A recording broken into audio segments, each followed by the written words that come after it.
Item ಯಾವುದೇ ಇರಲಿ try ಮಾಡಿ ಆಚಿ ಚಿಕನ್ ಮಸಾಲಾ. ಬ್ರೇಕ್ ದ ನಂತರ ಗ್ಯಾರಂಟಿ ನ್ಯೂಸ್ಗೆ ಮತ್ತೆ ಸ್ವಾಗತ. ವಿಶೇಷ ಚೇತನರಿಗೆ ತ್ರಿಚಕ್ರ ವಾಹನ ವಿತರಣೆ ಕಾರ್ಯಕ್ರಮವನ್ನು ಅರಮನೆ ಮೈದಾನದಲ್ಲಿ ಹಮ್ಮಿಕೊಳ್ಳಲಾಗಿದೆ. 1400 ಮೋಟಾರು ಚಾಲಿತ ತ್ರಿಚಕ್ರ ವಾಹನ ವಿತರಣೆ ಕಾರ್ಯಕ್ರಮವನ್ನು ಕಾರ್ಮಿಕ ಇಲಾಖೆಯಿಂದ ಆಯೋಜನೆ ಮಾಡಲಾಗಿದ್ದು, ವಿವಿಧ ಕೈಗಾರಿಕೆಗಳು ಸಂಸ್ಥೆಗಳ ಸಂಯುಕ್ತಾಶ್ರಯದಲ್ಲಿ ಈ ಕಾರ್ಯಕ್ರಮ ನಡೀತಾ ಇದೆ. ಕಾರ್ಮಿಕ ಸಚಿವರಾದಂಥ ಸಂತೋಷ್ ಲಾಡ್ ಅವರು ಅಧಿಕಾರಿಗಳು ಭಾಗಿಯಾಗಿದ್ದಾರೆ. ವಚನಾನಂದ ಸ್ವಾಮೀಜಿ, ಇಮ್ಮಡಿ ಸಿದ್ದರಾಮೇಶ್ವರ ಸ್ವಾಮೀಜಿ, ಜಗದ್ಗುರು ರೇಣುಕಾನಂದ ಸ್ವಾಮೀಜಿಗಳು ಕೂಡ ಈ ಕಾರ್ಯಕ್ರಮದಲ್ಲಿ ಭಾಗಿಯಾಗಿದ್ದಾರೆ. ವಿಶೇಷ ಚೇತನರ ಬಗ್ಗೆ ವಿಶೇಷವಾದಂಥ ಕಾಳಜಿ ಇದೆ. ಪಕ್ಷದ ಹಿರಿಯರ ಆಶೀರ್ವಾದದಿಂದ ಇಷ್ಟು ಎತ್ತರಕ್ಕೆ ಬೆಳೆದಿದ್ದೇನೆ.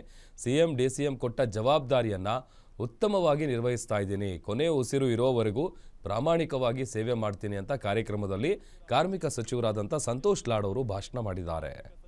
ಸಂತೋಷ್ ಎಸ್ ಲಾಡ್ ಅವರೊಡಗೂಡಿ ವಿದ್ಯುಕ್ತವಾಗಿ ಚಾಲನೆಯನ್ನ ನೀಡುವವರಿದ್ದಾರೆ. ಭಾಗಿಯಾಗಿದ್ದೇವಂತ ನಿರೂಪಿಸಿದ ಸಂಭ್ರಮದ ಕರತಾಳಗಳೊಂದಿಗೆ ಈ ಸಮಾರಂಭದ ಉದ್ಘಾಟನೆಯನ್ನ ಬರಮಾಡಿಕೊಳ್ಳೋಣ. ಈ ಕಾರ್ಯಕ್ರಮ ನಿಮ್ಮಿಂದ ನಿಮಗಾಗಿ ಅರ್ಪಿಸ್ತಾ ಇರುವಂತಹ ಕಾರ್ಯಕ್ರಮ. ಹಾಗಾಗಿ ತಾವೆಲ್ಲರೂ ಉದ್ಘಾಟನೆಗೆ ಜೊತೆಯಾಗಬೇಕು. ನೀವು ಕೂಡ ನಿಮ್ಮ ಭಾಗಿಯಾಗಿದ್ದೇವಂತ ನಿರೂಪಿಸಿದ ಸಂಭ್ರಮದ ಕರತಾಳಗಳೊಂದಿಗೆ ಈ ಸಮಾರಂಭದ ಉದ್ಘಾಟನೆಯನ್ನ ಬರಮಾಡಿಕೊಳ್ಳೋಣ.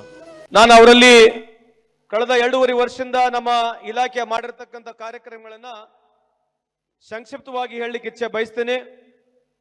ಸರ್, ಕಳೆದ 2.5 ವರ್ಷಗಳಿಂದ ನಿಮ್ಮ ಒಂದು ನೇತೃತ್ವ ಇರ್ತಕ್ಕಂಥ ಸರ್ಕಾರ, ಸನ್ಮಾನ್ಯ ಸಿದ್ದರಾಮಯ್ಯವರ ನೇತೃತ್ವ ಸರ್ಕಾರ ಕಳೆದ 2 ವರ್ಷಗಳಿಂದ 4 ಬಿಲ್ಗಳನ್ನ ತಮ್ಮ ಸಲಹೆ ಮುಖಾಂತರ ನಾವು ಪಾಸನ್ನು ಮಾಡಿದ್ದೇವೆ. ಮೊದಲನೇದಾಗಿ ಗಿಗ್ ವರ್ಕರ್.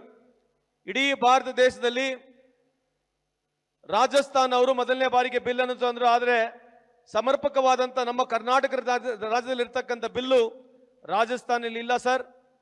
ನಾವು ರಾಹುಲ್ ಗಾಂಧಿ ಅವರು ಇನಿಷಿಯೇಟ್ ತಗೊಂಡಿರ್ತಕ್ಕಂಥ ಈ ಒಂದು ಬಿಲ್ಲನ್ನು ಸಮರ್ಪಕವಾಗಿ ಇವತ್ತು ಅನುಷ್ಠಾನಕ್ಕೆ ತರ್ತಾ ಇದ್ದೀವಿ. ತಮಗೆ ಮಾಹಿತಿ ಇರಲಿ ಅಂತ ಈ ಸಂದರ್ಭದಲ್ಲಿ ಹೇಳಿ, ನಾವು ಮಿನಿಸ್ಟರ್ ಲೀವ್ ಅನ್ನು ಕೂಡ ತಂದಿದ್ದೇವೆ. ಹೀಗೆ ಟ್ರಾನ್ಸ್ಪೋರ್ಟ್ ಬಿಲ್ ಅನ್ನು ತಂದಿದ್ದೇವೆ, ಸಿನಿ ಬಿಲ್ ಅನ್ನು ತಂದಿದ್ದೇವೆ ಸರ್. ಇನ್ನ ಈ ಪ್ರಸ್ತುತ ಮುಂದೆ ಬರ್ತಕ್ಕಂಥ ಬಜೆಟ್ನಲ್ಲಿ 4 ಪ್ರಮುಖವಾದಂಥ ಬಿಲ್ಗಳನ್ನ ತಮ್ಮ ಗಮನಕ್ಕೆ ತರಲಿಕ್ಕೆ ಇಚ್ಛೆ ಬಯಸ್ತೀನಿ. ಡೊಮೆಸ್ಟಿಕ್ ವರ್ಕರ್ ಬಿಲ್ ಅನ್ನು ತರ್ತಾ ಇದ್ದೀವಿ. ಅದ್ರ ಜೊತೆಗೆ ಡಿಸೇಬಲ್ ಬಿಲ್ಲು, ವಿಡೋ ಬಿಲ್ ತರಬೇಕು. ಅದ್ರ ಜೊತೆಗೆ ಇಡೀ ಅಸಂಘಟಿತ ಕಾರ್ಮಿಕರು ಏನಿದ್ದಾರೆ, ಸುಮಾರು 1.3 ಕೋಟಿ ಜನರು ನಮ್ಮ ಕರ್ನಾಟಕ ರಾಜ್ಯದಲ್ಲಿ ಸುಮಾರು 83% ಜನ ಏನು ಅಸಂಘಟಿತ ಕಾರ್ಮಿಕರಂತ ನಾವು ಕರಿತೀವಿ, ಅವರೆಲ್ಲರಿಗೆ ಅನುಕೂಲ ಆಗಲಿ ಅಂತ ಹೇಳಿ ಡೀಸೆಲ್ ಮೇಲೆ, ಪೆಟ್ರೋಲ್ ಮೇಲೆ 1 ರೂಪಾಯಿನ ಕೇಳ್ತಾ ಇದೀವಿ ಸರ್. ತಮ್ಮ ಗಮನಕ್ಕೆ ಇರಲಿ. ತಾವು ಕೂಡ ಇದ್ರ ಬಗ್ಗೆ ಸ್ವಲ್ಪ ಕಾಳಜಿ ಮೊದಲಿಂದನೇ ವಹಿಸಿದ್ದೀರಾ.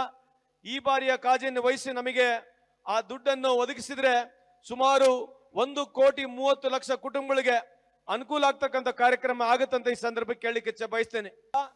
ಆದ್ರೆ ನಮ್ಮ ಇಲಾಖೆಯ ನಮ್ಮ ಕರ್ತವ್ಯ ಏನು ಅಸಂಘಟಿತ ಕಾರ್ಮಿಕರಿದ್ದಾರೆ ಅವ್ರಿಗೆ ಅನುಕೂಲ ಆಗ್ತಕ್ಕಂಥ ಕಾರ್ಯಕ್ರಮಗಳನ್ನು ನಾವು ಪ್ರಾರಂಭ ಮಾಡಿದ್ದೀವಿ.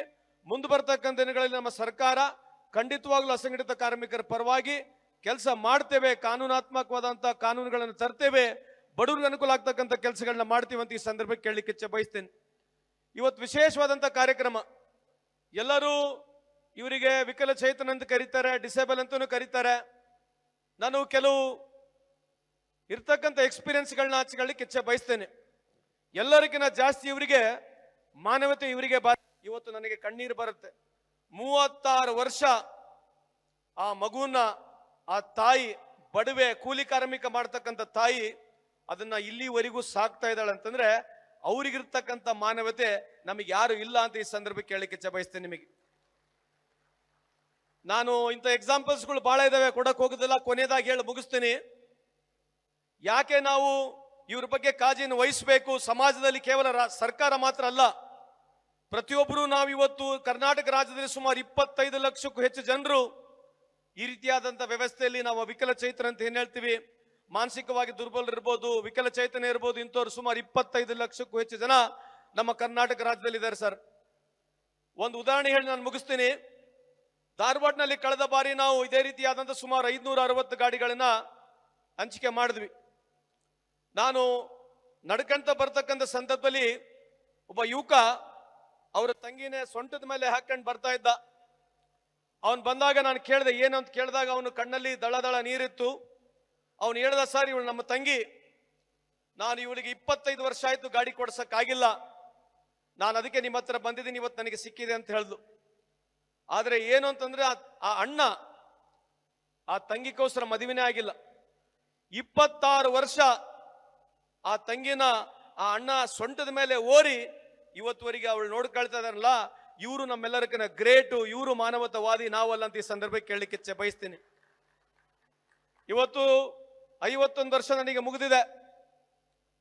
ನನಗೆ ಅದೃಷ್ಟವಂತ ನಾನು ಇಲ್ಲಿ ನಿಂತು ಮಾತನಾಡ್ತಿದ್ದೀನಿ ಅಂತಂದ್ರೆ ನಾನು ಏನು ಪುಣ್ಯ ಮಾಡಿದ್ದೇನೆ ಗೊತ್ತಿಲ್ಲ, ಅಥವಾ ನನಗೆ ಅರ್ಹತೆ ಐತೆ ಅಂತ ಕೂಡ ನನಗೆ ಗೊತ್ತಿಲ್ಲ. ನನಗಿನ್ನ ಸಾವಿರಾರು ಲಕ್ಷಾಂತರ ಕೋಟ್ಯಾಂತರ ಜನರು ಈ ದೇಶದಲ್ಲಿ ನನಗಿನ್ನ ಒಳ್ಳೆ ಅರ್ಹತೆ ಇರ್ತಕ್ಕಂಥರಿದ್ದಾರೆ.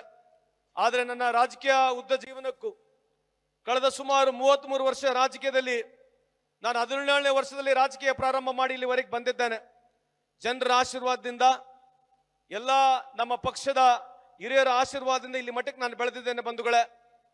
ನನ್ನ ರಾಜಕೀಯ ಜೀವನ ಉದ್ದಗಲಕ್ಕೂ ನಾನು ಯಾವತ್ತೂ ಬಡವರ ಪರವಾಗಿರಬೇಕು, ಕಾನೂನುಬದ್ಧವಾಗಿ ಶಾಸನಬದ್ಧವಾಗಿ ಕಾರ್ಯಕ್ರಮಗಳನ್ನ ಅವ್ರಿಗೆ ಮಾಡಬೇಕೆಂಬ ಆ ಉದ್ದೇಶದಿಂದ ಇವತ್ತು ನಮ್ಮ ಹೈಕಮಾಂಡು, ನಮ್ಮ ಪಕ್ಷದ ಮುಖ್ಯಮಂತ್ರಿಗಳು, ಉಪಮುಖ್ಯಮಂತ್ರಿಗಳು ನನಗೆ ವಹಿಸಿರ್ತಕ್ಕಂಥ ಈ ಜವಾಬ್ದಾರಿಯನ್ನ ನಾನು ಅತ್ಯಂತ ಪ್ರಾಮಾಣಿಕವಾಗಿ ಸರ್ಕಾರಕ್ಕೂ ಹೆಸರು ಬರಬೇಕು, ಬಡವರಿಗೂ ಅನುಕೂಲ ಆಗ್ಬೇಕಂತ ಕಾನೂನುಗಳನ್ನು ತರೋದ್ರ ಮುಖಾಂತರ ನಾನೊಂದು ಪ್ರಾಮಾಣಿಕ ಪ್ರಯತ್ನವನ್ನು ಮಾಡಿದ್ದೀನಿ.